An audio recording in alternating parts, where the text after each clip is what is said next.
Hello दोस्तों, good morning. Welcome to back your YouTube channel goal PhD art channel में आप सभी का बहुत बहुत स्वागत है। आज यहाँ का मौसम बहुत अच्छा है, बारिश भी हो रही है। हो सकता है बारिश की आवाज़ आपको बैकग्राउंड में सुनाई दे रहा हो।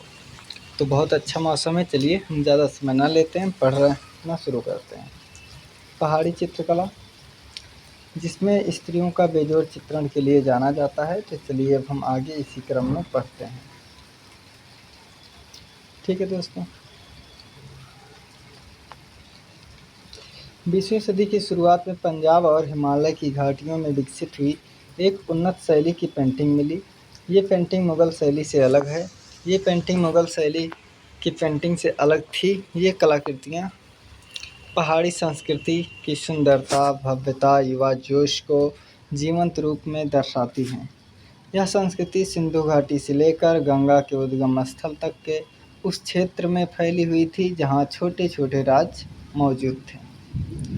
आगे देखते हैं। इसके आगे हैं हमारे डॉक्टर आनंद कुमार स्वामी जी। 1916 में डॉक्टर आनंद कुमार स्वामी जी ने सबसे पहले पहाड़ी पेंटिंग को दो श्रेणियों में बांटा था, जिसमें पहली में उत्तरी या कांगड़ा शैली है, दूसरी में दक्षिणी या डोगरा जो जम्मू स्कूल से संबंधित है। इन्होंने बसोहली, नूरपुर, गुलेर, कुल्लू से पेंटिंग हासिल की थी। पेंटिंग चुनकर ताकि उन्हें यादगार तौर पर संभाला जा सके, इसलिए ठीक है, सही पेंटिंग चुनकर ताकि उन्हें यादगार के तौर पर संभाला जा सके। डॉक्टर आर ए अग्रवाल ने, ठीक है, डॉक्टर ए आर अग्रवाल जी ने जो है 4 भागों में पहाड़ी शैलियों को बांटा है, जिसमें प्रथम में कश्मीर राज्य जो सिंधु और चिनाब के बीच फैला था। दूसरा रावी और चिनाब नदी के बीच स्थित इलाका जिसे जम्मू कश्मीर के नाम से जाना जाता है। जम्मू, जसरोटा, मनकोट, बसोहली की रियासत मिलकर है। देखिए 4 भाग है ना, मैं चारों को अलग अलग करके एकदम बता दिया हूँ ताकि कोई कन्फ्यूजन किसी प्रकार की ना हो। 2 हमने उधर देख लिया। 3 नंबर में आप देख रहे हैं रावी और सतलज नदी के बीच स्थित क्षेत्र जो जालंधर या जलंधरा के नाम से जाना जाता है। कांगड़ा, गुलेर, चंबा, नूरपुर और कुल्लू जाने वाले इसी इलाके से होकर गुजरते थे। चौथे नंबर इस वर्ग में सतलुज के दक्षिण पूर्व तथा गंगा जमुना की प्रारंभिक धारा के बीच बिलासपुर व टिहरी गढ़वाल राज्य स्थित है। तो ये 4 भाग में बांटे थे। ठीक है, अब आगे देख लीजिए। मुगल कला परंपरा और स्थानीय शैलियों में पहाड़ी कला शैली का जन्म हुआ। इस शैली को बसोहली, कांगड़ा और गुलेर जैसे नामों से भी जाना जाता है। बी एन गोस्वामी ने अपनी रिसर्च के आधार पर यह साबित किया कि पहाड़ी पेंटिंग की शुरुआत मुग़ल दरबार से भागकर आए कलाकारों ने बिल्कुल नहीं की थी। ये बिल्कुल झूठ है। कुछ लोग कहते हैं कि मुग़ल दरबार से जो भाग कर आए थे कलाकार वो किए थे, ये बिल्कुल गलत है। तो सही क्या है? तो देखो, शुरुआत मुग़ल दरबार से भागकर आए कलाकारों ने नहीं की थी, बल्कि गुलेर वंश के चितेरा जो चितेरा सेऊ और उनके वंशजों ने की थी। उनके संरक्षण में फूली फली थी। ठीक है दोस्तों, अब देखिए आगे। इसी तरह से चित्रकला के जो प्रमुख संरक्षक हैं वो कौन कौन है, तो वो मैं एकदम आपको देख रहे हैं, आप कितने अच्छे से मैं नोट्स के रूप में सुशोभित करके चीज़ों को दे रहा हूँ। तो देखिए, पहला है बसोहली के राजा कृष्ण पाल, जिनका समय पीरियड 1678 से 99 है। दूसरा गुलेर के राजा गोवर्धन सिंह, जिनका 1730 से 73 है। और चंबा के राजा उम्मेद सिंह, जो 1748 से 64 तक है। और कुल्लू के पृथ्वी सिंह, जिनका 1767 से 1806 शामिल है। तो आप देख रहे होंगे कितने अच्छे तरीके से ये हम आपको प्रस्तुत कर रहे हैं। अब देखिए, पहाड़ी शैली से संबंधित कुछ पुस्तकें हैं, तो उस पुस्तकों को भी हम एक नज़र देखते हैं। ये है पहाड़ी पेंटिंग आनंद कुमार स्वामी की, आप देख लीजिए। ठीक है, अब आगे देखो।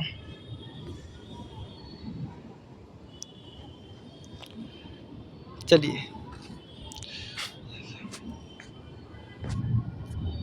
कहाँ आगे टिप गया, देखिए।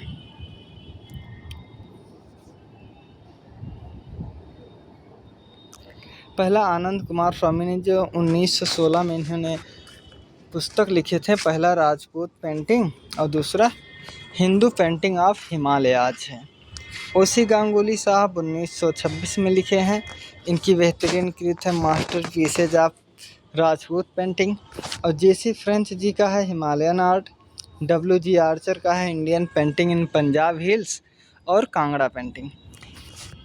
MS रंधावा साहब का है कांगड़ा वैली पेंटिंग और कृष्ण लेजेंड इन पहाड़ी पेंटिंग, जिसमें बसोहली पेंटिंग भी शामिल है। और काल खंडाल वाला द पहाड़ी मिनिएचर पेंटिंग है। ठीक, आगे देखो। 1773 में आर्चर ने Indian painting from the Punjab hills को 2 वॉल्यूम में प्रकाशित किया, जिसमें 1978 पाकिस्तान में MF एजुद्दीन ने पहाड़ी painting and Sikh portrait in Lahore museum में पब्लिश किया था। अब हम चलेंगे गुलेर शैली पढ़ेंगे। गुलेर शैली में जो सबसे प्रमुख है वो है रामायण के प्रमुख चित्र, इसलिए हम जो शैली है उसके अंदर जो सबसे प्रसिद्ध है उसको हम इसमें जोड़ने का काम किए हुए हैं। ठीक है दोस्तों, तो चलो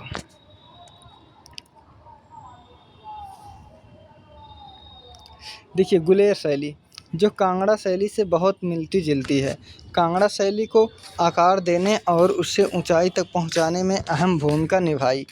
गुलेर कांगड़ा घाटी की सबसे निचले हिस्से में स्थित है। अगर हम पूछेंगे कि गुलेर कहाँ स्थित है, तो कांगड़ा शैली के या कांगड़ा जो घाटी है उसके एकदम निचले स्तर पे जो स्थान है वहीं पर स्थित है। कांगड़ा गुलेर शैली का ही विकसित रूप है। जिन कलाकारों ने वहां आने से कांगड़ा चित्रकला का जन्म हुआ वे असल में हरिपुर के छोटे गांव से ही आए थे। समझिए, कुछ नहीं समझे, फिर से देखो। कांगड़ा शैली गुलेर शैली का ही विकसित रूप है, यानी पहले गुलेर शैली आता है ना, तो यहीं के कलाकार जो है कांगड़ा जाकर बसे थे, तो इसलिए यहाँ पर बहुत अच्छे काम किया, वहाँ गया और अच्छे काम किए, ऐसे ही है। ठीक, तो एक बार फिर पढ़ लो। कांगड़ा शैली गुलेर शैली का ही विकसित रूप है। जिन कलाकारों के वहाँ आने से चित्रकला का जन्म हुआ वे असल में हरिपुर के छोटे राज्य से ही आए हुए थे। ठीक है, आगे देखिए।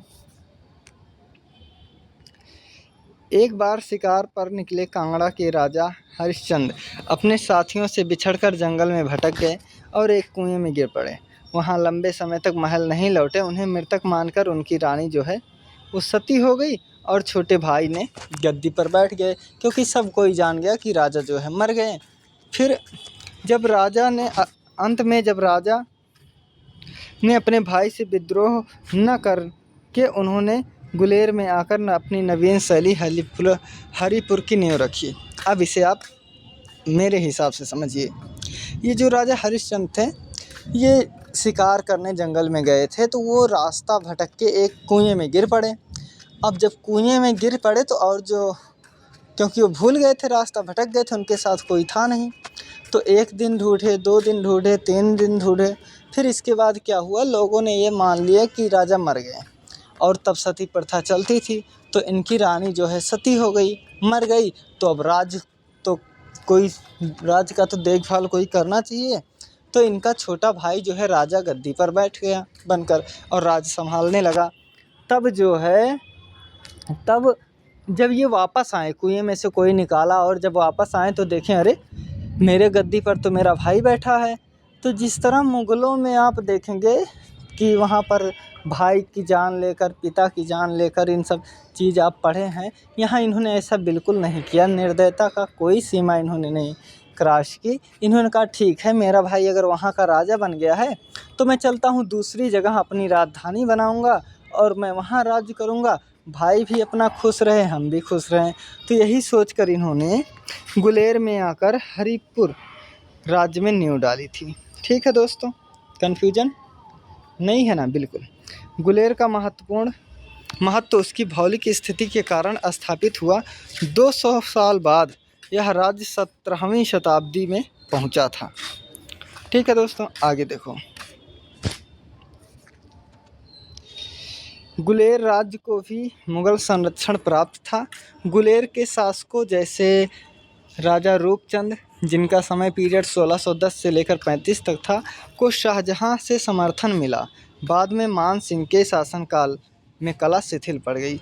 ये जो किताब है ये मैं बहुत शॉर्टकट में लिखा हूँ, एकदम अमृत की बूंद बूंद मैं इसमें पिरोया हुआ हूँ और ये मेरी ही बुक से आप लोग पढ़ रहे हैं। तो आप बताइएगा फीडबैक में कमेंट देकर कि कैसा है ये। देखिए कृपया ध्यान दें, मैं यहाँ पर जो है जो मुख्य चीज़ है उस पर थोड़ा सा फोकस किया हूँ। मान सिंह ने मुग़ल बादशाह शाहजहां और औरंगज़ेब की ओर से अफ़गानिस्तान और कांधार में कई लड़ाइयाँ लड़ी। उनकी कोशिशों से खुश होकर शाहजहां ने उन्हें अफ़गान चीता की उपाधि दी। किसकी उपाधि दी? तो अफ़गान चीता की उनको उपाधि दी। और तब से गुलेर के जो राजा थे चंद की जगह सिंह लिखने लगे। जैसे मान लो कोई मोहित चंद पहले नाम था, फिर बाद में मोहित सिंह नाम हो गया। किसी का मान लो राजा का नाम जो है प्रताप चंद्र था, फिर उसके बाद जब उपाधि मिल गई तो प्रताप सिंह लिखने लगे। तो ऐसे ही चीज़ है, ठीक है दोस्तों। हाँ तो भूलिएगा नहीं कि कब से राजा जो है चंद के राजा कब सिंह लिखने लगे अपना टाइटल। इसके बाद राजा विक्रम सिंह, जिनका समय पीरियड तो 1661 से 75 है, तो राजा विक्रम सिंह ने राज्य की शक्ति को मजबूत किया और मुग़लों के प्रति अपनी निष्ठा मामले में संतुलित रुख अपनाया, यानी कि उनसे विद्रोह नहीं किया। एक मुग़ल कलाकार ने हाथी पर बैठे राजा विक्रम सिंह का चित्र बनाया, जो 1675 में पेशेवर के पास एक लड़ाई में उसकी मृत्यु हो गई थी। अब अगर मैं ये पूछूं कि ये जो राजा विक्रम सिंह हैं ये पहले क्या थे, तो भी आपने बहुत ऊपर पढ़ा कि जो चंद राजा थे वो सिंह लगाने लगे। पहले इनका नाम राजा विक्रम चंद था, जब सिंह की उपाधि लगाने लगे तो फिर ये सिंह हो गए, तो इनका नाम अब हो गया राजा विक्रम सिंह। यही मैं आपको समझाना चाहता हूँ और आपने बहुत ही सलीके ढंग से आपने समझ लिया इन चीज़ों को। धन्यवाद। महाराजा जय सिंह, जिनका समय 1675 से 95 है, मैं पूरा समय को भी लिखता हुआ चल रहा हूँ, का संबंध मुग़लों से ठीक नहीं रहा और दिलीप सिंह ने राजनैतिक दूरदर्शिता का परिचय दिया और इस समय संस्कृति जागरण होता दिखाई देता था।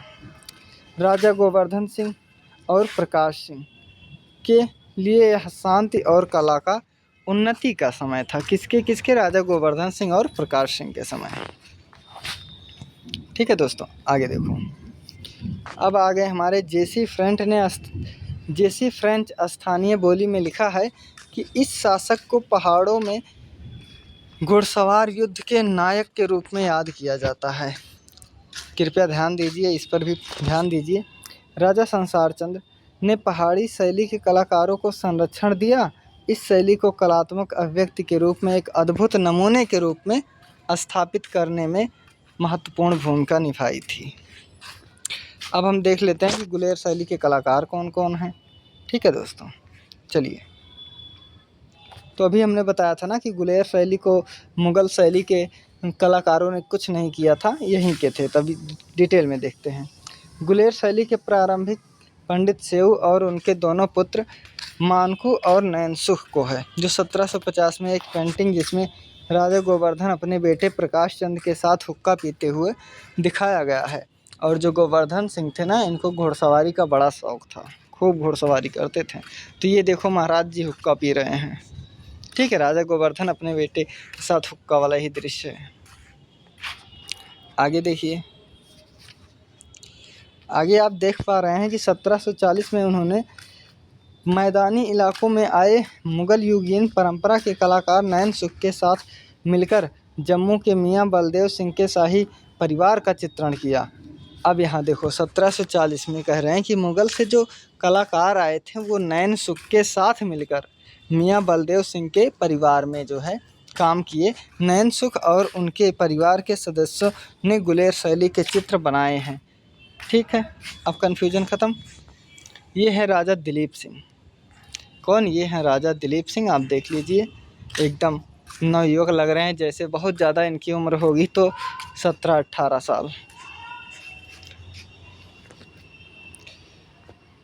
जिस समय फ़ोटो में बनाया गया है। अब देखिए, राजा दिलीप सिंह के शासनकाल में गुलेर शैली में रामायण पर आधारित 14 चित्र बने हैं, जो गुलेर शैली की प्रमुख विशेषताओं में से एक है। ठीक है, याद रखना कि गुलेर शैली में 14 चित्र बने हैं रामायण से। ठीक, डॉक्टर बी.एन. गोस्वामी ने नैना भ्राता के सौजन्य से ऐसा ही एक स्केच हासिल किया, जिसमें एक 15 भुजी देवी दिखाई गई हैं, एक पैर पर खड़ी हैं, उनके सिर पर श्री गुलेर लिखा है, साथ ही उनके पास 19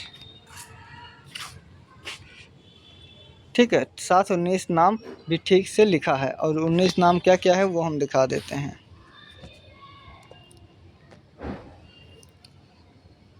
देखिए, एक तो श्री गुलेर, चंबा, किला कांगड़ा, मंडी, सुकेत, कोहिनूर, दातारपुर, सुजानपुर। ठीक, और देखिए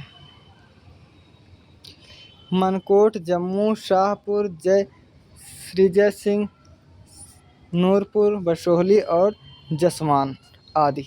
ठीक है, ऊपर देखिए, एक एक कन्फ्यूजन बिल्कुल हम रहने नहीं देंगे। Doctor BN. गोस्वामी को हरिद्वार में पंडितों से मिली बहियों, जिसे रजिस्टर कहते हैं, से कलाकारों की वंशावली और परंपराओं के बारे में शुरुआती जानकारी मिली। पहाड़ी रियासतों में फैले कलाकारों के वंशज गुलेरदावासी थे। ठीक है, गुलेरदावासी ही थे। अब आगे देखिए,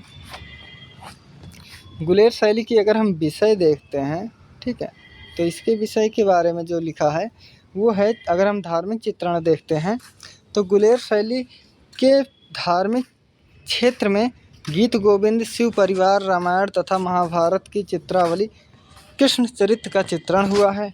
अगर दरबारी चित्र में देखें तो गुलेर शैली में दरबारी चित्रण में शाही दरबार, अंदरूनी कक्षाओं यानी जनाना महल के दृश्य बनाए गए हैं। इसके उदाहरण में घोड़े पर सवार गोवर्धन सिंह और नाचती हुई महिला की पेंटिंग शामिल की गई है। ठीक है दोस्तों, तो देखिए इसमें क्या क्या घोड़े पर सवार गोवर्धन सिंह और नाचती हुई महिला की पेंटिंग शामिल है। अब अगर हम नायिकाओं के बारे में पढ़ते हैं तो नायिकाओं को इस शैली का एक खास विशेषता नायिका और नायिकाओं के अलग अलग प्रकारों को दिखाने वाली पेंटिंग है। नायिका का श्रृंगार रस यानी कि प्रेम, रोमांस की भावना वाला चित्रण, जो पहले ही गुलेर शैली की स्थापित हो चुका था, कांगड़ा शैली का एक मुख्य तत्व ही है। ठीक है दोस्तों, अब इसके बाद हम देखेंगे व्यक्ति चित्र कैसा बना है वो देखेंगे। तो गुलेर कलम में पहाड़ी कांगड़ा स्कूल की विशेषता दिखाई देती है। किसमें? गुलेर में पहाड़ी। इस शैली में कुंवारी अवस्था में सुंदर विवाहित जीवन की सुंदरता में बदल गई है और इसमें व्यक्ति चित्रण बहुत जोर दिया गया है। व्यक्ति चित्र यानी बहुत अच्छे से बनाया गया है।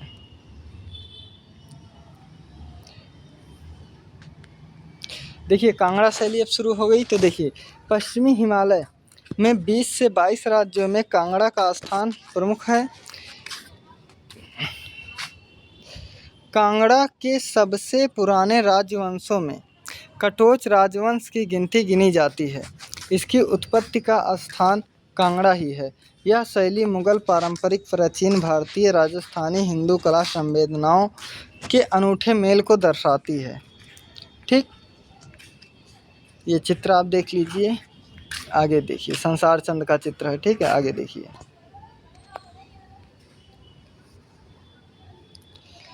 संसार चंद्र, जिन्हें राजा संसार चंद्र, इनका जो समय पीरियड था वो आप जानते हैं 1775 से 1823 था। तो संसार चंद्र जो हैं ये कांगड़ा शैली की कृतियों के सृजन का समय लगभग 1780 ईस्वी पूर्व आरंभ होता प्रतीक होता है, लेकिन 1751 से 1774 तक कटोच राजपूत राजा घमंड चंद्र ने कांगड़ा पर शासन किया और 1775 में कांगड़ा के राजा संसार चंद्र ने चित्रकला के प्रति गहरा प्रेम दिखाया। वे एक ऐसे शासक थे जो खुद चित्रकार, साहित्य और संगीत के पारखी थे। कांगड़ा में चित्रकला का विकास राजा संसार चंद्र जैसे शासकों द्वारा कला को दिए गए संरक्षण और प्रेम तथा पड़ोसी राज्य गुलेर में कला के उन्नत विकास के कारण शुरू हुआ। ये हम लोग सुपर फास्ट रिवीजन कर रहे हैं। ठीक, क्या रिवीजन कर रहे हैं। इसकी महत्वाकांक्षा इतनी बढ़ गई कि इसके दरबार में इसे लाहौर का विजेता, जिसे लाहौर परापत कहा जाने लगा। क्या कहा जाने लगा? लाहौर परापत, जिसे हिंदी में लाहौर का विजेता कहते हैं।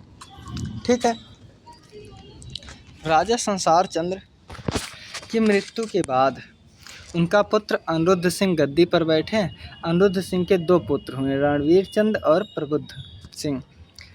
1733 में ब्रिटिश सरकार के अनुरोध पर प्रबुद्ध सिंह को 50,000 मूल्य की जागीर मिली और उन्होंने अपने लाव लश्कर को बनाए रखा। कितने की? 50,000 का। जैसा कि अब फिर नोट्स मुख्य इम्पॉर्टेंट चीज़ आप देखिए। 9 मार्च 1746 को पहले सिख युद्ध के दौरान कांगड़ा राज ने आत्मसमर्पण कर दिया। इस तरह कांगड़ा पर कटोच वंश हमेशा के लिए समाप्त हो गया। ठीक है। कौन सा वंश?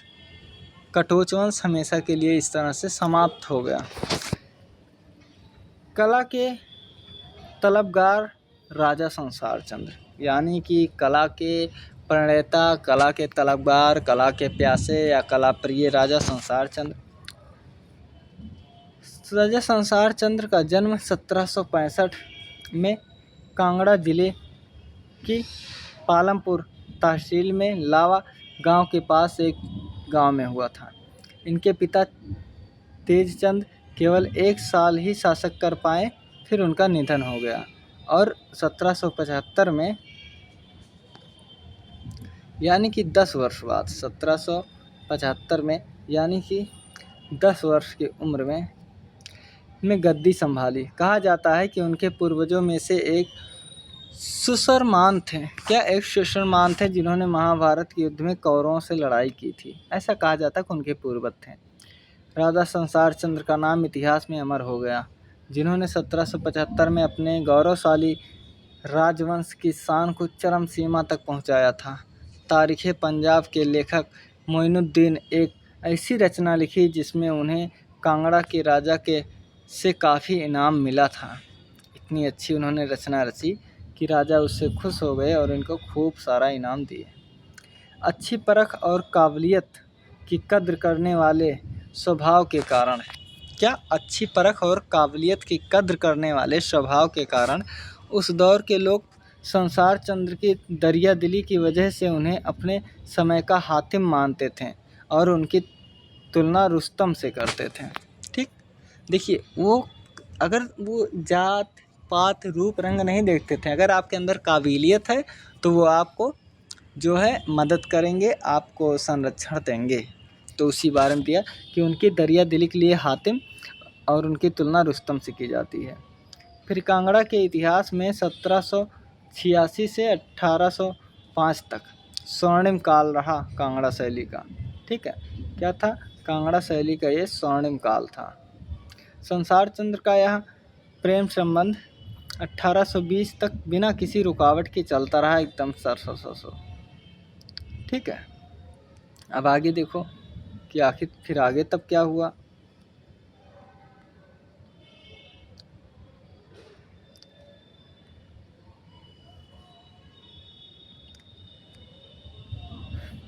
सन 1820 ईस्वी में मशहूर अंग्रेज मोरक्राफ्ट ने आलमपुर में महाराजा संसार चंद्र से मुलाकात की और उनके बारे में बातचीत की और कहा कि राजा संसार चंद्र को चित्रकारी का शौक़ था। उनके दरबार में इस समय अनेक चित्रकार काम कर रहे थे। उनके पास चित्रों का बड़ा संग्रह था, जिससे कृष्ण और बलराम की पराक्रम लीला है, अर्जुन की वीरता पूर्वक कार्य, महाभारत संबंधित विषय हैं। साथ ही पड़ोसी राज्य तथा उनके पूर्वजों का व्यक्ति चित्र है। इन्हीं में सिकंदर महान का बड़ा चित्र भी है। किसका? सिकंदर महान का। ये कहते हैं कि बड़ा चित्र भी है सिकंदर महान का। ठीक है दोस्तों। उसका जीवन बाद में नियमित था, यानी उसका जीवन जो नियमित था, प्रातःकाल पूजा अर्चना में व्यस्त करना, शाम को नियमित रूप से गायन नृत्य का आनंद लेना, मृत्यु का आनंद लेने के नृत्य नहीं, नृत्य है, ठीक है। नृत्य का आनंद लेने के बाद वह श्री कृष्ण की रास लीला हो तथा ब्रज के पदों को सुनना पसंद करता था। आगे देखिए अब।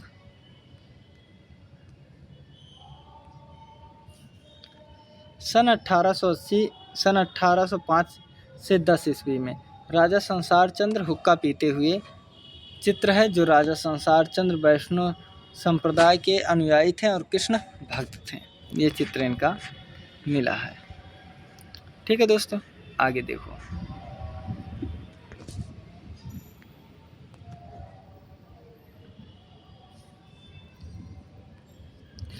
इसी समय केशव ने कवि प्रिया, रसिक प्रिया, नल दमयंती की प्रेम कहानी को चित्रित किया था।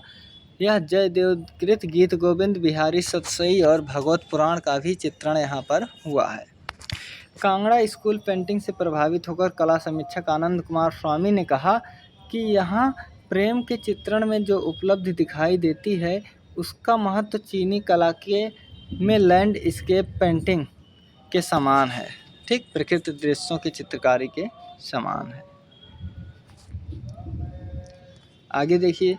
कांगड़ा शैली के चितेरे यानी कि कांगड़ा शैली के कलाकार कौन कौन कलाकार हैं, क्या क्या नाम है, ये चीज़ आपके सामने है, ठीक है। देखिए क्या क्या है, कौन कौन कलाकार हैं, ये आपके सामने ही है। तो कांगड़ा शैली में कई चित्रकारों ने योगदान दिया। इन चित्रों में खुशाला, मानको, कुशनलाल और फत्तू जैसे चित्रकार के हस्ताक्षर मिलते हैं तो बहुत कलाकार, लेकिन इनके प्रमाण के तौर पर हस्ताक्षर मिलते हैं। कांगड़ा के दो अन्य चित्रकार जिनका नाम बंसिया और परखू नाम का उल्लेख है, ठीक है, परखू। इतिहासकार बेडेन पावेल ने लिखा है कि परखू राजा संसार चंद्र के दरबार का सबसे प्रिय कलाकार था या सबसे बेहतरीन कलाकार परखू था, ठीक है। आगे देखते हैं। 1823 जब आता है, ठीक है, जब 1823 आता है तो 1823 में राजा संसार चंद्र की मृत्यु के साथ ही कांगड़ा शैली का वैभव भी समाप्त हो गया।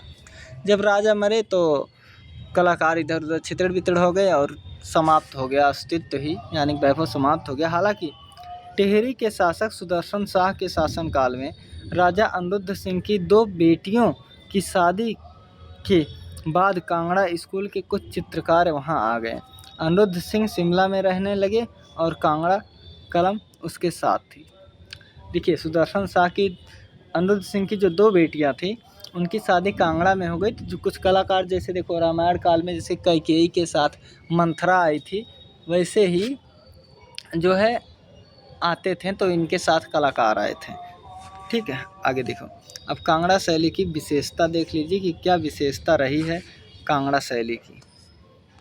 तो कांगड़ा शैली में डॉक्टर आनंद कुमार स्वामी ने कांगड़ा पेंटिंग के बारे में लिखा है कि इसमें बनी आकृतियां बहुत जीवंत हैं, रेखा, लय और प्रवाह है। स्त्री आकृतियों में एक कोमल और सुंदर आकर्षण झलकता है। ये विशेषता आनंद कुमार स्वामी जी बताते हैं, ठीक है।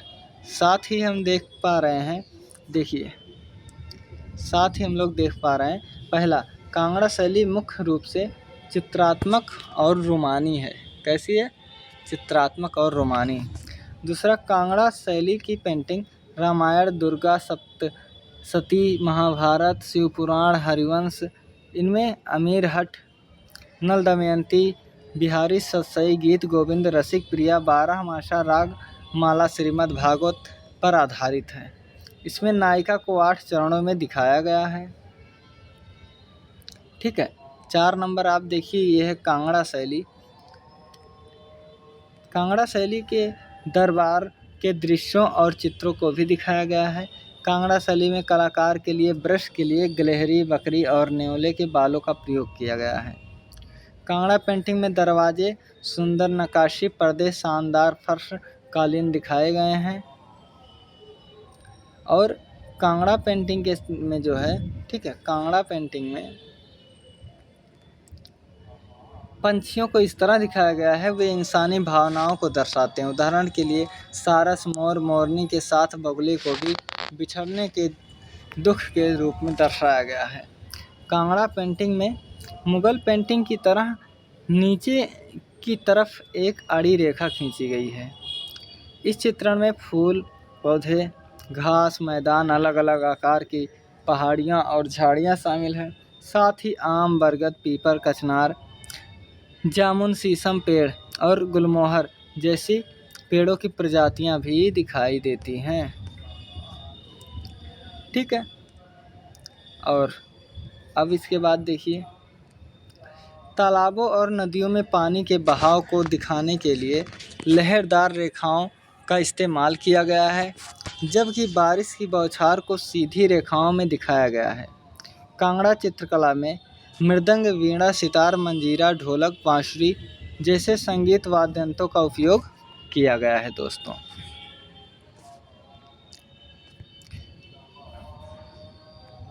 ये आप मेरे किताब से, खुद की किताब से पढ़ रहे हैं, तो कैसा लग रहा है, किताब कैसे लिखी गई है, आप कमेंट कीजिएगा।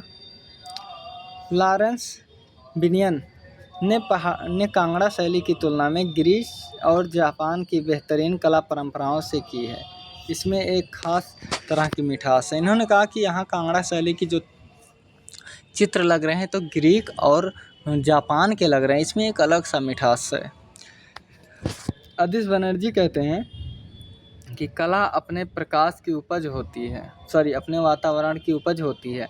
जलवायु, पशु पक्षी, धरती, दर्शन, पदार्थ, साहित्य, राजनीतिक, आर्थिक स्थितियों को भी लोगों के कलात्मक आवेग का पहरावा बनाने में योगदान देते हैं। अब हम नूरपुर पढ़ेंगे, तो नूरपुर कलम में जो है सबसे प्रसिद्ध है वैष्णो मत का भंडारा। एक्चुअली जब मैं वैष्णो मत का भंडारा डाला फ़ोटो सेट करने के लिए, तो जय माँ वैष्णो जो जम्मू की है उनकी बार बार फ़ोटो आ जा रहा था, तो इसलिए हमने यहाँ पर वैष्णो मत का भंडारा चित्र को ना शामिल करके अलग चित्र शामिल किया हूँ। अभी आप देखिएगा वो कौन सा चित्र है। ठीक है, तो देखो, नूरपुर कांगड़ा शैली से जुड़ा दूसरा कला केंद्र है। पहाड़ी राज्यों के पठानकोट के तैमूर वंश के राजा ही सर्वप्रथम शासक बने थे जिन्होंने मुगल शैली और राजस्थानी वैभव परंपरा को अपनाया था। इसी वंश के राजा वासुदेव ने नूरपुर में कृष्ण मंदिर बनवाया। यह मंदिर आमेर के कारीगरों ने बनाया था। ठीक है, तो वासुदेव महाराज जो है राजा, ये 1580 से 1613 तक का जी वो काल है, शासन काल है। तो इन्होंने नूरपुर में श्री कृष्ण का मंदिर बनवाया था, जो आमेर के कारीगरों द्वारा बनवाया गया था।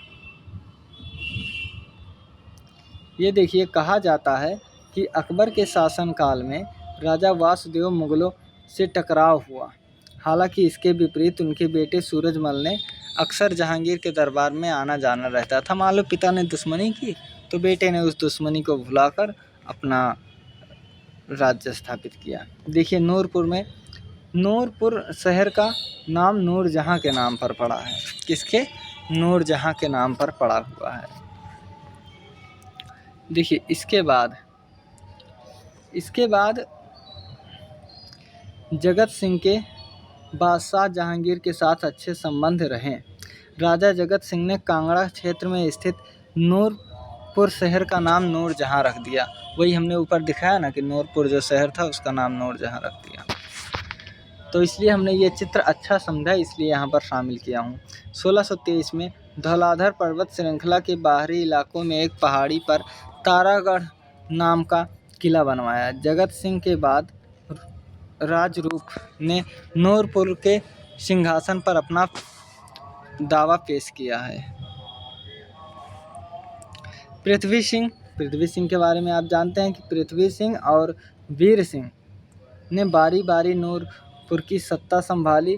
उसके शासनकाल में पेंटिंग अभी अलग अलग म्यूजियम में देखी जा सकती है। ठीक है, अब देखिए, ये है 1800 ईस्वी में वैष्णो मत का भंडारा, जो नूरपुर शैली का सबसे बेहतरीन पेंटिंग है। ठीक है, अब आगे देखिए, बसोहली शैली। बसोहली शैली में पहाड़ी लोक कला का, देखिए जैसे किस शैली में क्या सबसे मशहूर है, तो मैं उस चीज़ को जोड़ने का प्रयास किया हूँ। तो उसी क्रम में ये भी है कि बसोहली शैली में जो है पहाड़ी लोक कला यानी कि लोक कला का वर्णन ज़्यादा है। ठीक है, देखिए किस प्रकार है वो आप देखिए। वर्तमान में जम्मू राज्य में कठुआ जिले के अंतर्गत 74 रियासत मिलकर एक छोटा सा क्षेत्र है, जिसे बसोहली तहसील के नाम से जाना जाता है। बसोहली का शाही वंश खुद पांडव का वंशज मानता है। ये बसोहली के जो वंश थे ये मानते थे कि हम महाभारत के जो पांडव हैं हम उनके संतान हैं और वो हमारे पूर्वज थे। ठीक है, क्या थे वो हमारे पूर्वज थे। आगे देखो,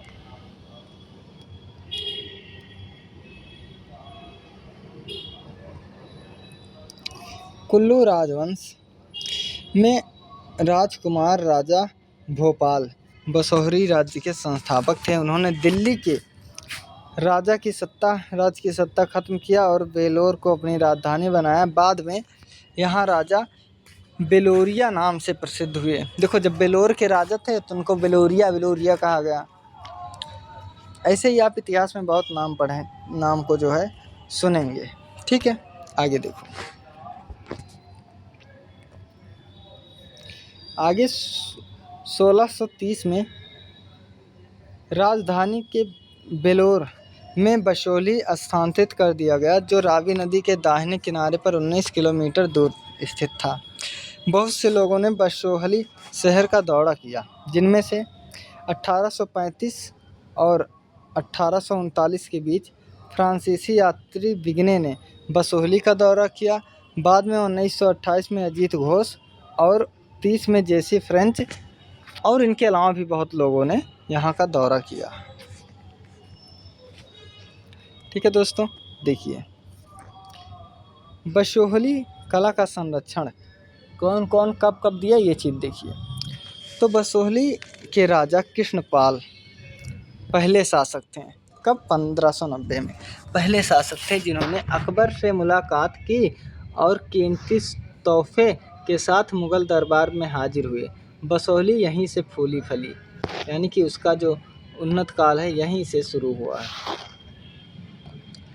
कृष्णपाल के बाद उसका पुत्र भूपतपाल, जिसका शासनकाल 1598 से 1655 माना जाता है, भूपतपाल राजा बना। हालांकि जगत सिंह ने जहांगीर को उसके खिलाफ उकसाया, जिसके कारण भूपतपाल को कारावास हुआ और भूपतपाल कारावास जब हो गया तो कुछ समय बाद जो है जेल से भागने में सफल हुआ और 1927 में नूरपुर को अपना राज्य स्थापित किया। तो देखिए, जगत सिंह ने ना भूपतपाल को के प्रति जो है जहांगीर को भड़का दिया कि महाराज इतार बुराई करा था साला। तो उसने कहा अच्छा, तो उसने कहा एक काम कर, इसका जेल में डाल दो, तो गद्दारी करेगा हमारे साथ, जेल में डाल दो। तो जेल में तो डाल दिए, लेकिन ये बचा के भूपतपाल वहाँ से भाग आए और 1627 में नूरपुर में अपना राज्य स्थापित किए। ये देखिए जम्मू की डोगरा आर्ट गैलरी है, कितना अच्छा, एकदम महल जैसा है, भव्य ना, बहुत अच्छा। इसीलिए मैं ज़्यादा वैसे चित्र नहीं जोड़ा। हमने कहा नई चित्र जो, जैसे हमने संग्रहालय जोड़ दिया, इसमें देखो डोगरा का कितना अच्छा है, तो इसलिए हमने बहुत ज़्यादा लोगों की पेंटिंग ना जोड़ के नई चीज़ों को दर्शाया हूँ अपने बुक में। तो देखिए, बसोहली के आधुनिक शहर की स्थापना का श्रेय उन्हें जाता है। इस दौर एक पेंटिंग भूपतपाल शाहजहां को सम्मान देते हुए दिखाया गया है। यह पेंटिंग अभी जम्मू के डोगरा आर्ट गैलरी में सुरक्षित है। कहाँ पर? यहीं सुरक्षित है। ठीक है, हाँ आगे देखो। कल्याणपाल का निधन 1857 में हुआ। उनकी मृत्यु के साथ ही बसोहली राजवंश का इतिहास समाप्त हो गया। फिर बसोहली चित्रशैली। ठीक है, बसोहली चित्रशैली के विषय में डॉक्टर MS रंधावा ने कहा कि बसोहली शैली पहाड़ी लोक कला एवं मुगल प्रवृत्ति की सुखद मिलन के स्वरूप उत्पन्न हुई है। यह शैली कांगड़ा की सुकुमारता, संस्कारिता व सूक्ष्मता में तो विरक्त रही है, हालांकि सहजता और जोश इसके स्वाभाविक गुणों में सबसे प्रमुख हैं। ठीक है दोस्तों, आगे देखो। इसी बसोहली शैली के क्रम में कि बसोहली शैली की विशेषता क्या क्या है, अब हम वो देखते हैं। तो बसोहली शैली की विशेषता में कलाकारों ने धार्मिक विषयों, कविताओं, व्यक्ति चित्रों पर आधारित चित्र बनाए हैं, साथ ही सामाजिक पहलुओं को दर्शाने वाली कृतियों को भी तैयार किया है। अगर हम इसका विषय देखें तो बसोहली शैली के जो विषय हैं धार्मिक थे, जिनमें वैष्णव धर्म जो है प्रमुख था। वर्तमान में रामायण की पेंटिंग जो दो शैलियों में है, पहला कुल्लू और दूसरा बसोहली। ठीक है, तो अगर पूछ लिया जाएगा कि जो है बसोहली में रामायण की पेंटिंग कितने शैलियों में है, तो बताना भैया दो, एक बता देना कुल्लू शैली, दूसरा बसोहली शैली। क्योंकि मैं बहुत चीज़ों को साफ साफ करके लिखा हूँ ताकि कन्फ्यूजन तो बिल्कुल भी ना हो, और होना भी नहीं चाहिए किसी भी चीज़ की कन्फ्यूजन। ठीक है दोस्तों। अरे यार,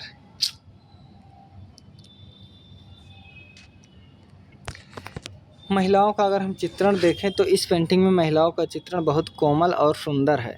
माथा थोड़ा पीछे झुका हुआ है, आंख बादाम के आकार की भावपूर्ण है और नाक लंबी दिखाई गई है। वस्त्र अगर देखें तो महिलाओं में सूथना और कसकर फिट होने वाली चोली पहनी हुई है और वे पारदर्शी रेशमी ओढ़नियाँ भी ओढ़ी हुई हैं। अब अगर हम इमारत देखते हैं तो इमारत जिसे आर्किटेक्चर डिज़ाइन में इमारत में जालीदार और नक्काशीदार खिड़कियां और पत्थर के खंभे हैं। कमरों की दीवारें सुंदर और आकर्षण पैटर्न में सजाई गई है, यानी बनाई गई है। ठीक है दोस्तों, अब देखिए आप पशु पक्षी किस प्रकार बने हैं। तो जब पशु पक्षी बसोहली पेंटिंग में नायक नायिका के साथ कबूतरों और तोतों के जोड़ों की प्रेम के प्रतीक के रूप में दिखाया गया है। बसोहली में अगर रंग का प्रयोग देखें तो बसोहली शैली के चित्रों में सोने और चांदी के रंग का प्रयोग किया गया है। रेखा में गति है, उत्साह है, जोश है, भाव है, स्पष्ट रूप से झलकता दिख रहा है। अब है चंबा शैली। तो चंबा शैली कोई पूछ ले क्यों प्रसिद्ध है, तो भैया रुमालों का गढ़, यहाँ पर खूब रुमाल बनता है और रुमालों के लिए प्रसिद्ध है। और ये मुँह पोंछने वाला रुमाल नहीं है, ये थालियों में भगवान के पूजक लिए जब प्रसाद लेकर जाते थे तो प्रसाद को जिससे ढकते थे वो वाला रुमाल की बात है। ठीक है, हाँ, मैं चाहता हूँ कि एकदम सब कुछ चीज़ें जो है कंफर्म हो जाए, कन्फ्यूजन नाम की कोई चीज़ ना रहे। इसलिए एक एक चीज़ हम आपको बहुत अच्छे से बताएंगे, बारीकियों से ही बताएंगे कन्फ्यूजन, ताकि आप कन्फ्यूजन बिल्कुल भी ना हो। तो देखिए, चंबा घाटी को कला की घाटी के नाम से भी जाना जाता है। चंबा हिमाचल प्रदेश में आता है। चंबा राज्य की स्थापना 10वीं शताब्दी में हुई थी और 1930 में राजपूत चंबियाल वंश के राजा राज करते थे। कब? 1930 में चंबियाल राजा। इसी क्रम में आप देख रहे हैं कि महाराजा साहिल वर्मन की पुत्री चंपावती के नाम पर चंपापुरी नाम रखा गया है। किसके? साहिल वर्मन की जो बेटी थी चंपावती, उसी के नाम पर जो है चंपापुरी यानी चंबा रखा गया है। चंपापुरी रखा गया था जो इस समय, ठीक है, जो इस समय कालांतर में चंबा नाम से प्रसिद्ध है। चंबा की संस्कृति विरासत सचमुच शानदार है। यहाँ स्थित श्री हरिहर नाथ मंदिर साहिल वर्मा द्वारा बनवाया गया लक्ष्मी नारायण मंदिर प्राचीन है। चंबा शैली के प्राचीन अवशेषों में रंग महल आज भी यहाँ सुरक्षित है। ठीक है, तो आप पहले थोड़ा और पढ़ लो, फिर उसके बाद आप चित्र देख लीजिएगा। तो देखिए चित्र में राजा उग्रसेन के पुत्र राजा उम्मेद सिंह 1748 से 76 तक गद्दी संभाली, साथ ही चंबा में नए युग में प्रवेश किया। कला प्रेमी शासक थे। उन्होंने 1775 में रंग महल का निर्माण कराने का आदेश दिया। इसके भीतर चित्र बनवाने की परंपरा शुरू हुई। तो ये क्या है भैया? तो ये है अखंड चंडी महल। देखो भैया कितना अच्छा है अखंड चंडी महल, देख लिए? अब चलो पढ़ लेते हैं।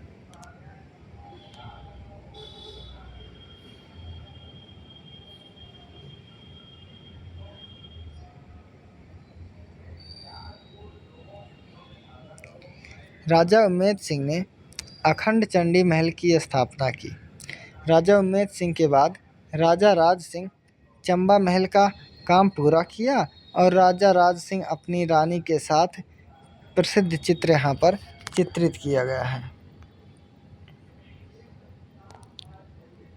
इसी क्रम में आप देखेंगे, ठीक है, देखिए इसी क्रम में आप देखेंगे कि चंबा जो ये शैली है, चंबा शैली में जीत सिंह, जिनका शासनकाल 1794 से 1808 है, का नाम बहुत उल्लेखनीय है।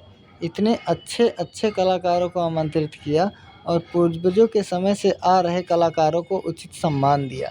ऐसा नहीं कि जो नए नए आ रहे हैं इनका स्वागत कर रहे हैं और जो पुराने हैं इनको भगा रहे हैं, नहीं, जो पुराने इनके यहाँ के आजा बाबा के समय पूर्वजों हैं उनको विशेष सम्मान दे रहे हैं, ठीक है। परंपरा निभाने वाले अन्य राजाओं में चढ़त सिंह भी उल्लेखनीय है, यानी कि इस जो परंपरा को आगे बढ़ा रहे हैं इसमें से चढ़त सिंह का भी नाम अच्छे से लिया जाता है कि ये भी अच्छे राजा थे। चित्रकार तारा सिंह ने रामायण पर आधारित अनेक चित्र बनाए। 1871 में चित्रकार तारा सिंह की मृत्यु के बाद चंबा पेंटिंग में निर्माण बंद हो गया, लेकिन चंबा कलम शैली बनी रही। तो चंबा शैली के कुछ चित्र हैं जो हम देख लेते हैं।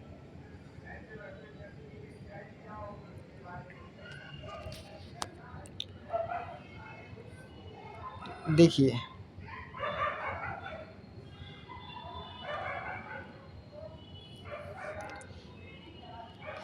चंबा में 17वीं सदी के मध्य माना जाता है चंबा शैली को, ठीक है।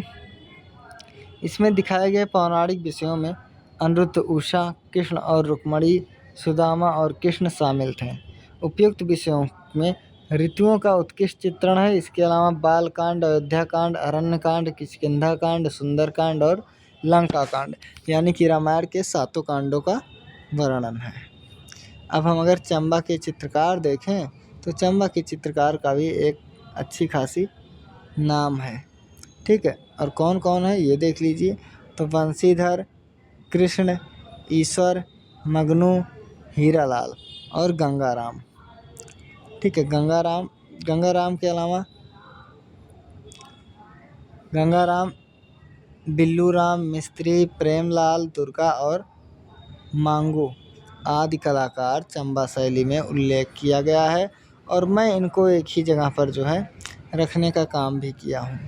हाँ, अलग अलग नहीं, एक ही जगह में रखने का काम भी किया हूँ इनको। अब देखिए, जैसे जो भित्त की बात करें, चंबा के जो भित्त बने हैं तो अखंड चंडी महल, श्री लक्ष्मी नारायण महल, देवी कोठी मंदिर, शक्ति मंदिर, छत्राणी और खान चंडी भवन। कौन कौन सा? अखंड चंडी महल, श्री लक्ष्मी नारायण महल, देवी कोठी मंदिर, शक्ति मंदिर, छत्राणी, खान चंडी भवन का निर्माण हुआ है। इसके अलावा क्या हुआ है तो देख लीजिए भैया। इसके अलावा जो है, इसके अलावा इसी महल के भीतर, ठीक है, इसी महल के भीतर ओबरी धर्मशाला, इसी महल के भीतर चित्रों में कला जगत का ध्यान आकर्षित करने का महान कार्य नानालाल चमनलाल मेहता ने किया। क्या? नाना राम चमनलाल मेहता, इन्हें एन सी मेहता कहते हैं, एन से नाना, लाल चमनलाल मेहता, ठीक भैया, बस बहुत सही।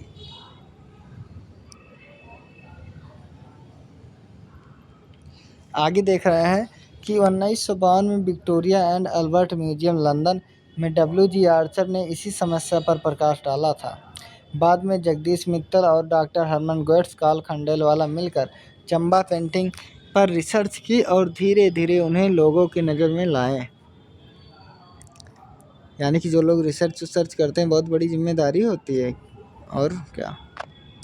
देखिए, डॉक्टर M.S. रंधावा ने इस विषय पर एक समीक्षात्मक पुस्तक लिखकर चंबा चित्रकला के अग्रदूतों को उजागर किया।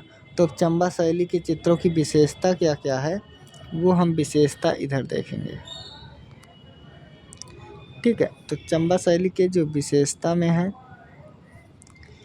वो है चंबा शैली के चित्रों में बारीक, ठीक है क्या, तो देखिए चंबा शैली के जो चित्र हैं बारीक कोमल रेखाओं का प्रयोग किया गया है लाल और काले रंग से। ये पूछा गया प्रश्न है कि चंबा शैली में रेखाएं किस रंग से बनाई गई थी, तो लाल और काला रंग से बनाई गई थी। ये क्वेश्चन जब मैं पेपर दे रहा था मैं उसे पहले पढ़ा था, जैसे आप लोग पढ़ रहे हैं मैं बता रहा हूँ, इससे मेरे टीचर बताए थे तो मैं उस पर ध्यान थोड़ा फोकस कर लिया, तो एक प्रश्न आया भी था, मेरा सही हुआ। चंबा शैली के चित्रों में बसोहली की तुलना अधिक संगत और शीतल रंगों का प्रयोग किया गया है। चंबा की चित्रकार नीले रंग के प्रति अधिक आकर्षित दिखाई देते हैं।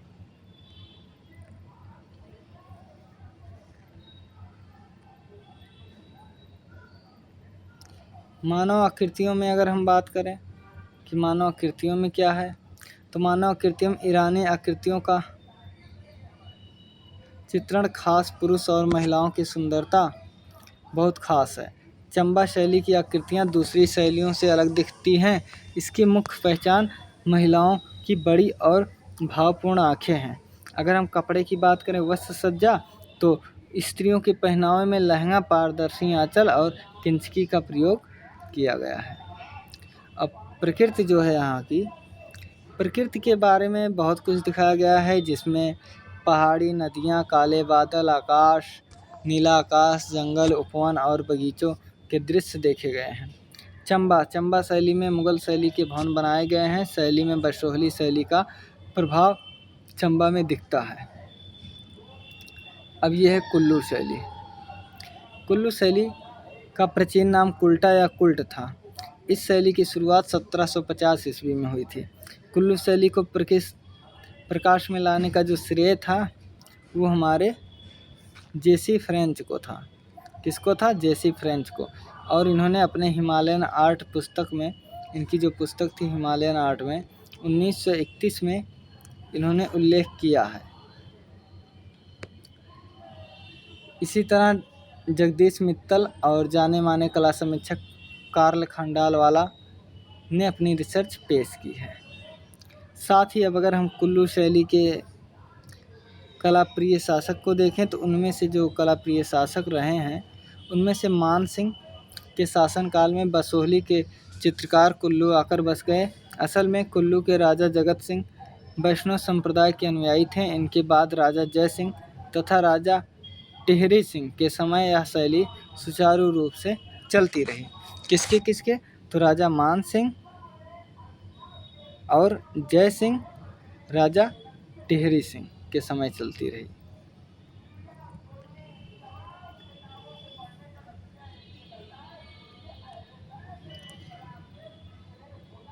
कुल्लू की राजधानी सुल्तानपुर में स्थित अपने महल में राजा प्रीतम सिंह ने रामायण और इसी तरह के अन्य विषयों के दृश्यों को दर्शाने वाले भित्तिचित्र बनाए हैं।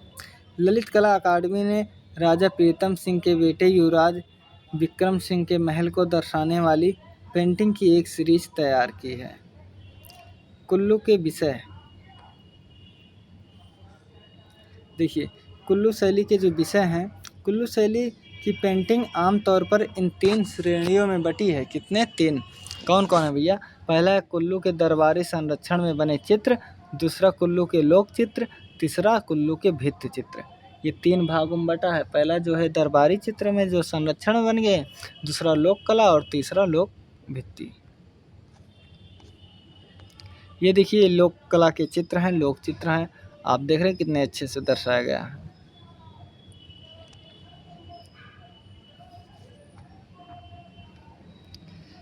कुल्लू शैली के चित्रों की विशेषता, तो देखिए इस पेंटिंग में महिलाओं की चोली कमर तक लंबी दिखाई गई है, उनमें झालरें बनी हैं।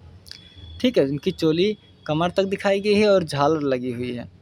महिला की छाती को ऐसा गढ़ा गया है कि वह सपाट होने के बावजूद भी उभरा हुआ दिख रहा है। पुरुष के धड़ को सिर की तुलना में बड़ा दिखाया गया है, उसके साथ ज़रूरत से ज़्यादा बड़े हैं। महिलाओं के केवल छोटे और पतले अंडाकार आकार ही बनाए गए हैं। अक्सर महिलाएं पेश साज पहने हुए दिखाया गया है। अब इसी क्रम में कुल्लू शैली की जो पेंटिंग है अक्सर मजनू पेड़ को दिखाया गया है। कौन? मंजू पेड़ को। आकृतियाँ लाल, पीले और मटमैले रंगों की पट्टियों का इस्तेमाल करके बनाई गई है। अब हम देख लेते हैं मंडी शैली। तो देखिए मंडी शैली, ठीक ठीक है, क्या है? मंडी शैली। तो देखिए कुल्लू के समीप स्थित मंडी राज्य में 17वीं शताब्दी में चित्र प्राप्त होते हैं। जैसी फ्रेंच ने अपनी हिमालयन आर्ट में मंडी के राजा सिद्धसेन का चित्र प्रकाशित किया है। सिद्धसेन 1686 से 1722 का चित्र बसोहली शैली का है और इसमें उन्हें अस्त व्यस्त अवस्था में बिगड़ा हुआ चित्र दिखा है। सिद्धसेन के बाद शमशेर सिंह। कौन? शमशेर सिंह 1727 से 81। 5 वर्ष की उम्र में गद्दी पर बैठे और 1716 में चित्रित राजा शमशेर सिंह को एक बच्चे से प्यार करते हुए दिखाया गया है। मंडी के कलाकार कपूर गिर द्वारा तैयार की गई रामायण की जो प्रतियां हैं नई दिल्ली राष्ट्रीय संग्रहालय में सुरक्षित हैं। सजनों के चित्रों में उलझे हुए संयोजन में दिखाने में रुचि रखते हैं।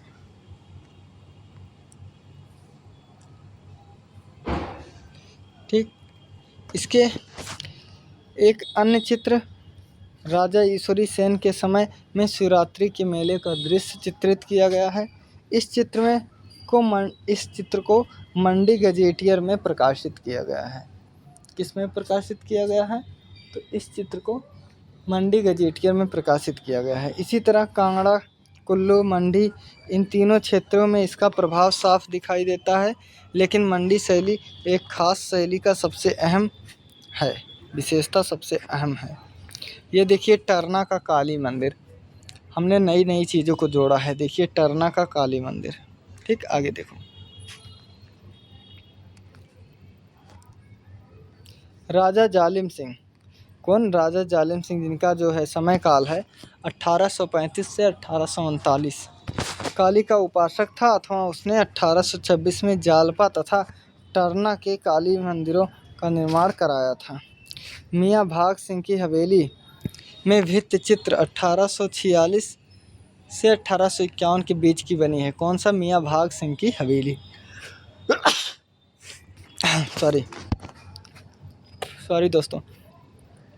इस दौरान कलाकार मोहम्मदी द्वारा बनाई गई पेंटिंग बहुत तारीफ़ के काबिल है। इसमें कृष्ण के जीवन के दृश्य, रामायण के दृश्य, दरबार दृश्य और पोर्ट्रेट खास तौर पर शामिल किया गया है। अब अगर हम पुंछ शैली देखें,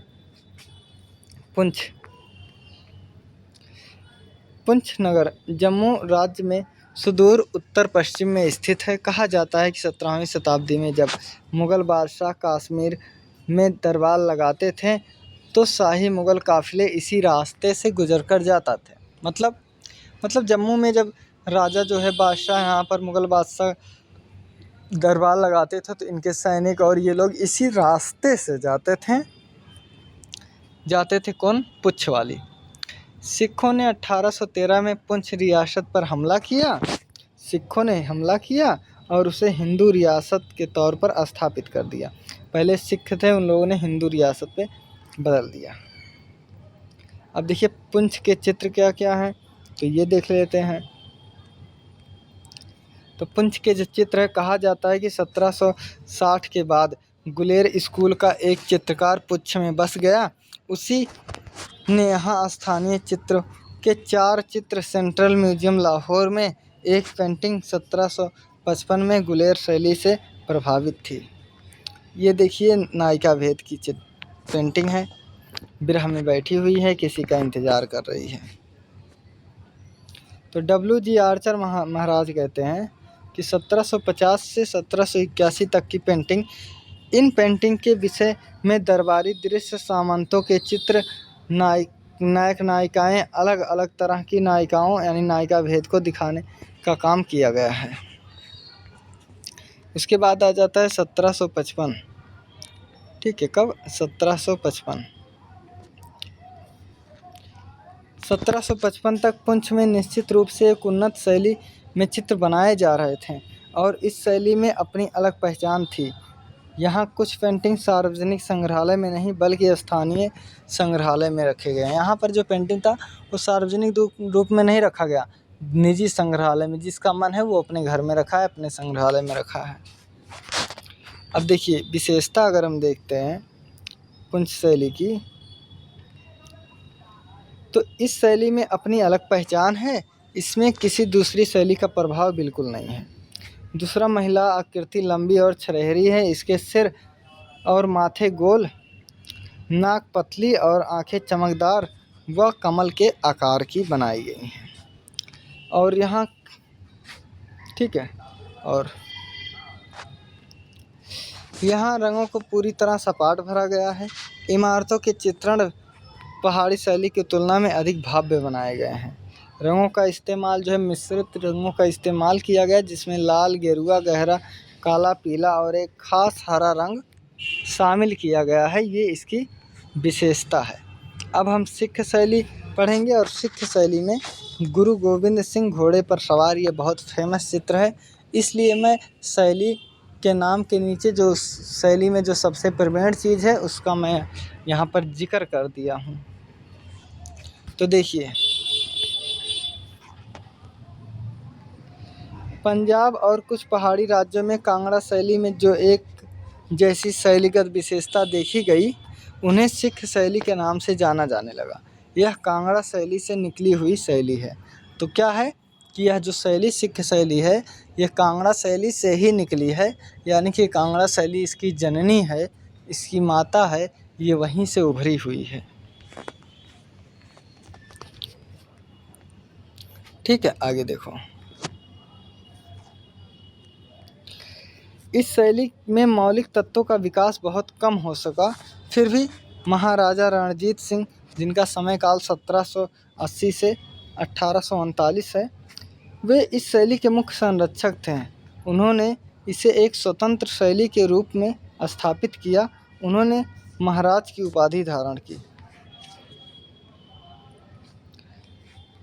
उनके शासनकाल में कई कलाकार गुलेर से लाहौर आए और अपने सिख संरक्षकों के अनुकूल शैली में काम करने लगे। इस दौर के कलाकारों ने सिख राजा महाराज रणजीत सिंह और अन्य प्रमुख हस्तियों के चित्रण बनाए। साथ ही 10 सिख गुरुओं, जिनमें गुरु नानक और 10वें गुरु गोविंद सिंह शामिल हैं, उनके भी कई चित्र यहाँ पर बनाए गए। तो ये देख लीजिए, ये है घोड़े पर सवार गुरु गोविंद सिंह की पेंटिंग। ठीक है, घोड़े पर सवार गुरु गोविंद सिंह की पेंटिंग। आगे देखो, घोड़े पर सवार गुरु गोविंद सिंह की सबसे मशहूर पेंटिंग है। इस दौर के कलाकार निक्का, उनके बेटे नैनसुख, गोकुल, छज्जू, हरसू और दामोदर थे। कौन कौन थे? तो ये थे,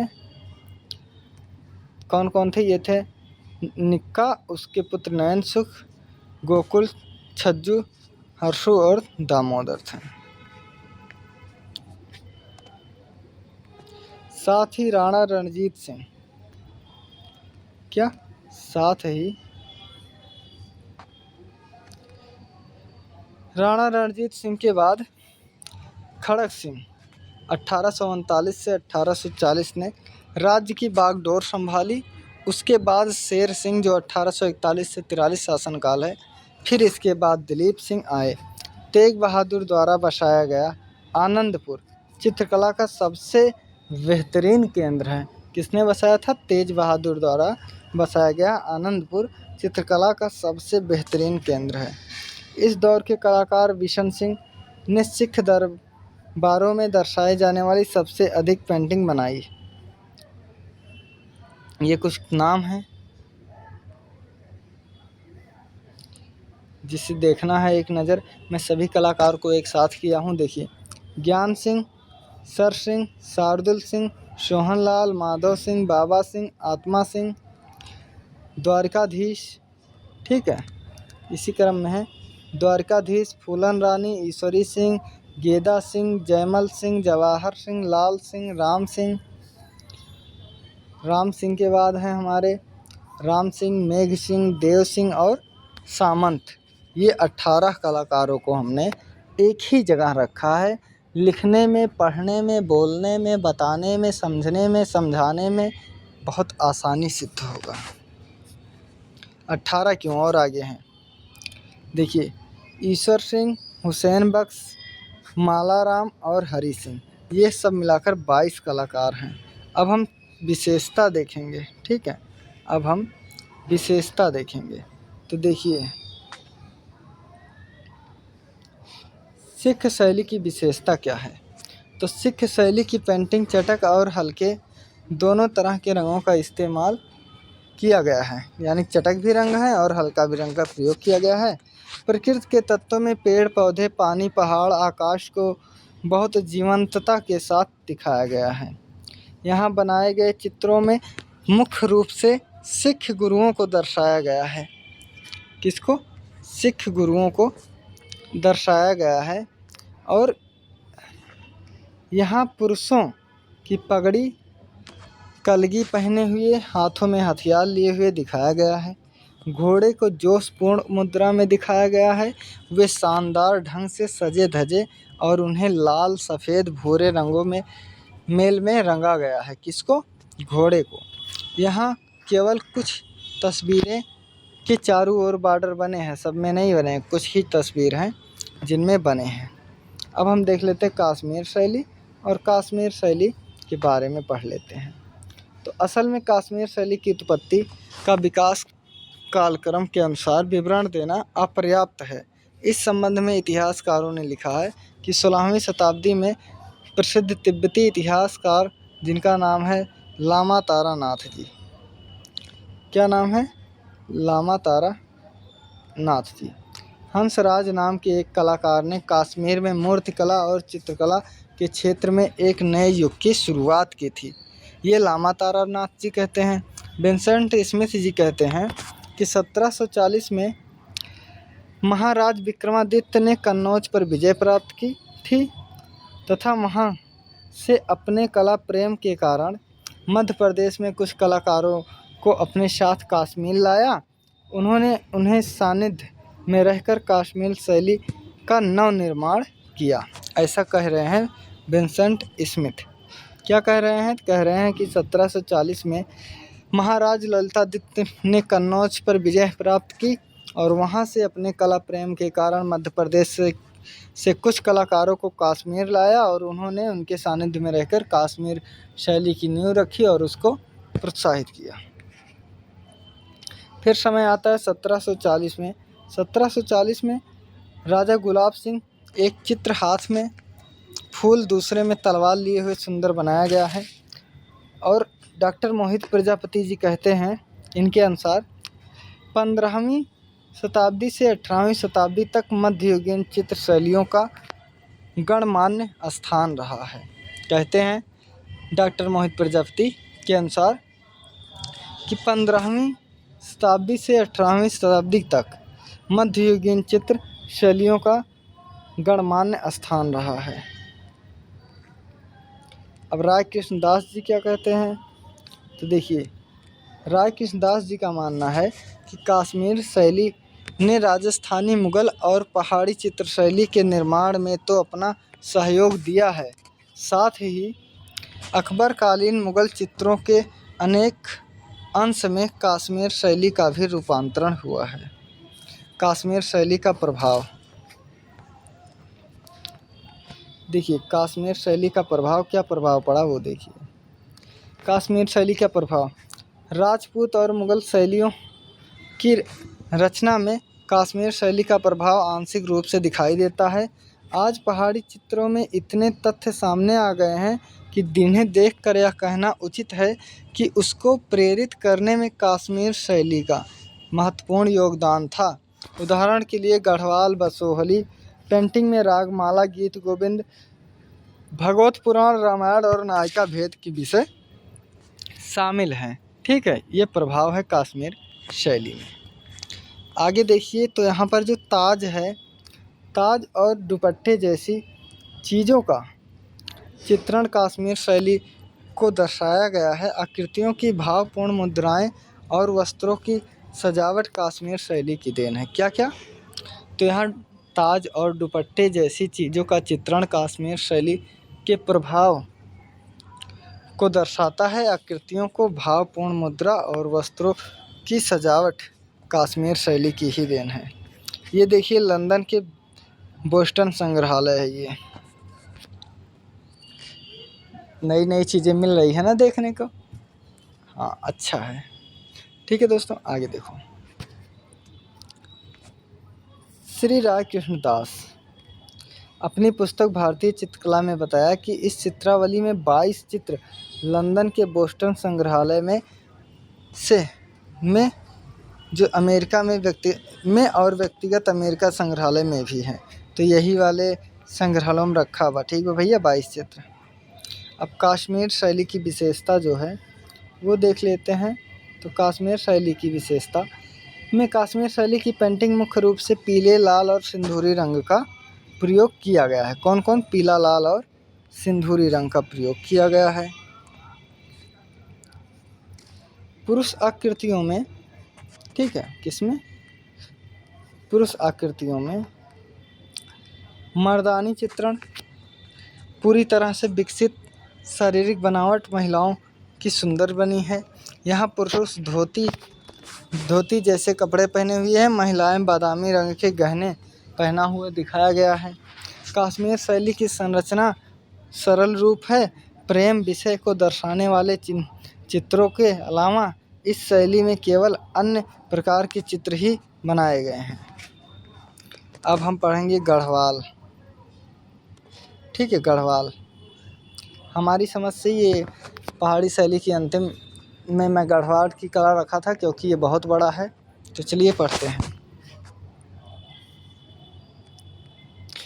पहाड़ी चित्रकला के विकास के दौरान जिन 3 मुख्य धाराओं का विस्तार हुआ उनमें से गढ़वाल प्रमुख स्थान है। मध्य हिमालय के पास स्थित गढ़वाल की गौरवशाली परंपरा का लिखित इतिहास 9वीं शताब्दी में कत्यूरी और परमार राजवंश के साथ शुरू हुआ। कहाँ? तो मध्य हिमालय के पास स्थित गढ़वाल की गौरवशाली परंपरा का लिखित इतिहास 9वीं शताब्दी में कत्यूरी और परमार राजवंशों के साथ शुरू हुआ। आगे देखते हैं। आगे है कनकपाल। क्या?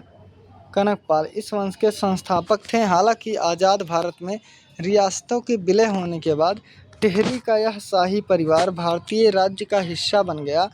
राजा कनकपाल के बाद लगभग 500 वर्षों की अवधि में गढ़वाल की परंपराओं में महत्वपूर्ण परिवर्तन हो गया। क्या परिवर्तन? तो प्रकृति का नियम है, तो परिवर्तन होता गया। और बलभद्र, कौन? तो बलभद्र, ठीक है।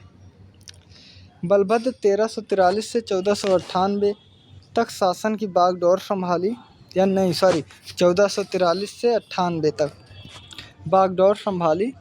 उन्होंने शाही महल बनवाने के लिए कश्मीर के कलाकारों को काम पर लगाया, जो कारीगरी का एक बेहतरीन नमूना है।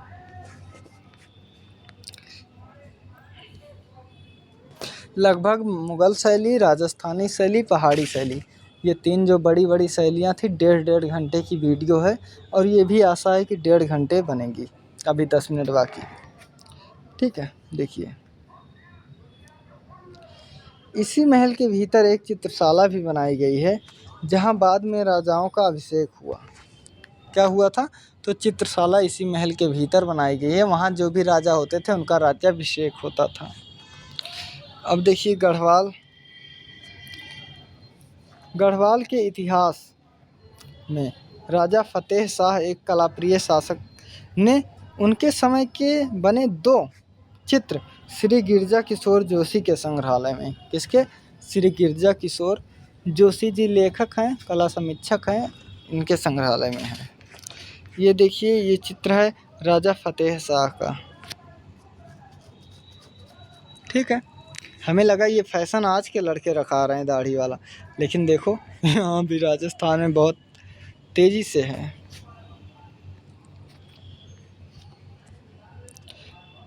तो देखिए भैया, इस शैली की शुरुआत मौला राम के एक पूर्वज ने की थी और औरंगजेब के शासनकाल में दिल्ली से गढ़वाल आ गए थे।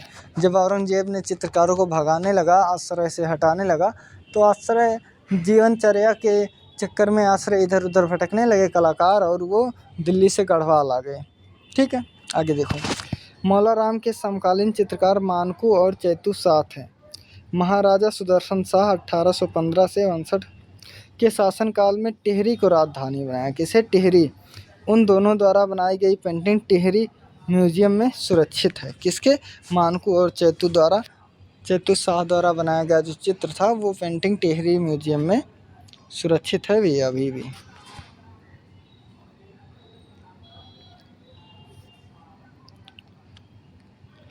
अठारहवीं शताब्दी के उत्तरार्ध में से 19वीं शताब्दी के मध्य, यानी कि 18वीं के लगभग बाद से और 19वीं के मध्य तक गढ़वाल की राजनीतिक स्थिति खराब थी, लेकिन इसका सांस्कृतिक कलात्मक धरातल बड़ी उन्नत अवस्था में रहा।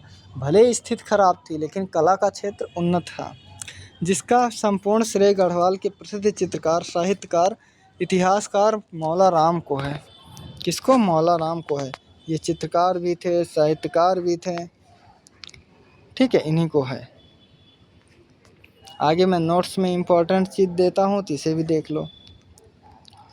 मौला राम का जन्म 1740 में हुआ था। उन्होंने गढ़ राजवंश का इतिहास, यानी कि गढ़वाल राजवंश का इतिहास पुस्तक लिखी थी।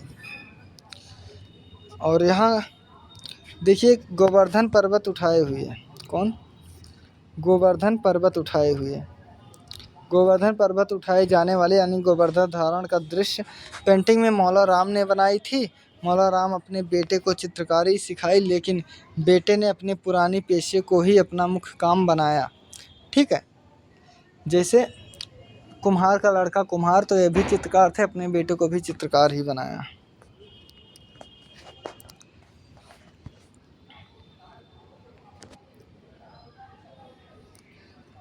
यहाँ के चित्र हैं, देखिए।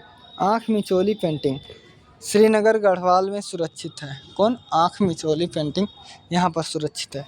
कन्फ्यूजन ना हो इसलिए देख लीजिए, मैं बहुत अच्छे से, क्योंकि मैं नहीं चाहता कन्फ्यूजन हो। अच्छे इसमें कन्फ्यूजन होते हैं, इसलिए मैं पहले लिख दिया कन्फ्यूजन ना हो। देखो क्यों ना हो। राजा संसार चंद्र के दामाद अनिरुद्ध चंद्र गढ़वाल में रहने आए। देखो पहली बात, कांगड़ा शैली के जो राजा थे संसार चंद्र, उनके दामाद अनिरुद्ध सिंह चंद्र गढ़वाल रहने आए। यहाँ तक ठीक। 1829 में उन्होंने अपनी बहन की शादी टिहरी के गढ़वाल राजा सुदर्शन शाह से कर दी और पिता का चित्र संग्रह दहेज स्वरूप दे दिया। इस तरह कांगड़ा शैली संग्रह गढ़वाल आ गया। देखिए संसार चंद्र अपनी बेटी का जब विवाह किए ना, तो इन्होंने कहा भैया ये जो पेंटिंग वेंटिंग कलाकार वार हैं संग्रहालय एक लिए जा राजू का हुए एक दहेज में लिए जा। तो ये जो संसार चंद्र दहेज में अपन कलाकार और पेंटिंग वेंटिंग संग्रहालय दे दिन, तो मैं जोन बाटे उठाए के नहीं लेके चला आए कहाँ? गढ़वाल। तो इस प्रकार से जो है कांगड़ा शैली तो उन्नत में था, वही उन्नति कलाकार, वही उन्नति पेंटिंग वेंटिंग सब गढ़वाल में आ गया, इसलिए गढ़वाल भी उन्नति को पा गया। ठीक है, यह चीज़ है, कन्फ्यूज ना होया। एक बार फिर बता देते ही, राजा संसार चंद्र के दामाद अनिरुद्ध चंद्र गढ़वाल रहने आए। 1829 में उन्होंने अपनी बहन की शादी टिहरी गढ़वाल के राजा सुदर्शन शाह से कर दी। पिता का चित्र संग्रह दहेज स्वरूप दे दिया। इस प्रकार कांगड़ा शैली का संग्रह गढ़वाल में आ गया। मज़ा आ गया ना समझने में? बहुत सही। देखिए कला की दुनिया में कांगड़ा, गुलेर और गढ़वाल की चित्रकला शैलियों का संगम होना तय था। कला की जगत में या कला की दुनिया में कांगड़ा, गुलेर, गढ़वाल की चित्रकला शैलियों का संगम होना तो तय था।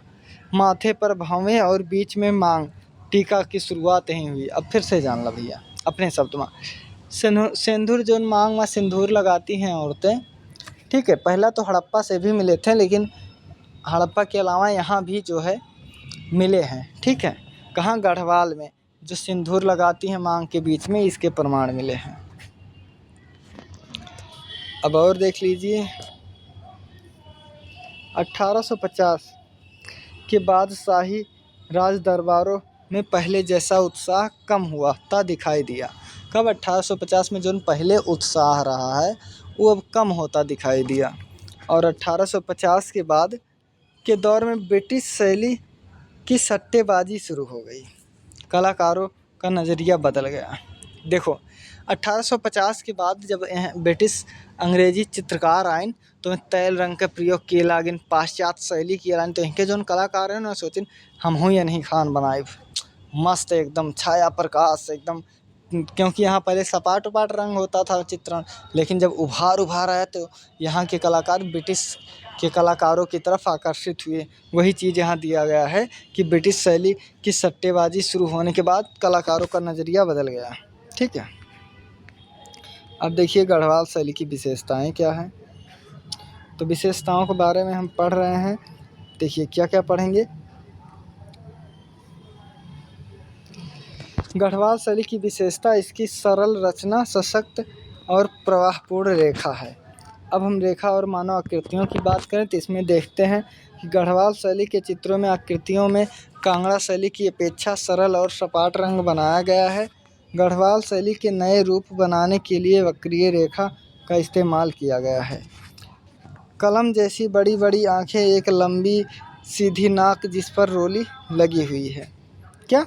कमल जैसी बड़ी बड़ी आँखें और एक लंबी नाक, सीधी नाक जिस पर रोली लगाई गई है। जैसे मांग भरते हैं ना तो उस दिन शादी के दिन नाक तक जो है भरते हैं, वैसे ही चीज़ें हैं। अरे मेरी तो शादी नहीं हुई, फिर इतना अनुभव कैसे हो गया मुझे। चलो, आभूषण और वस्त्र या वस्त्र और आभूषण।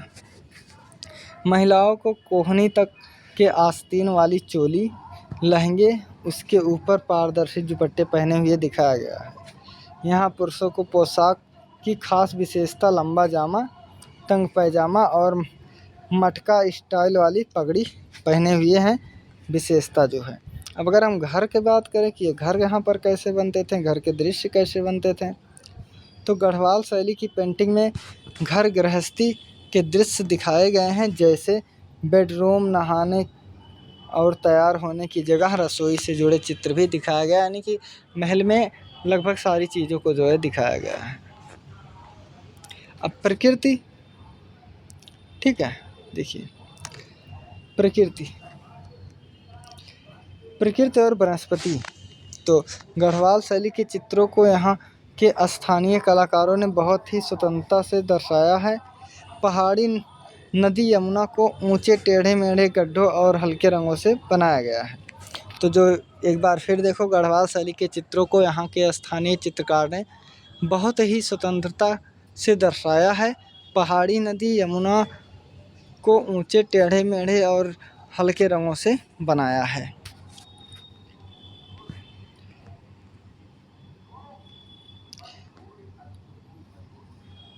हाशिए कैसे बने हैं? तो कुछ तस्वीरों में हरे और पीले रंग के पत्तों के साथ दिखाया गया है। गढ़वाल शैली की इन विशेषताओं के अलावा ज़्यादातर तकनीकें कांगड़ा शैली जैसी ही हैं। अब विषय देख लेते हैं कि क्या क्या विषय से संबंधित बने हैं।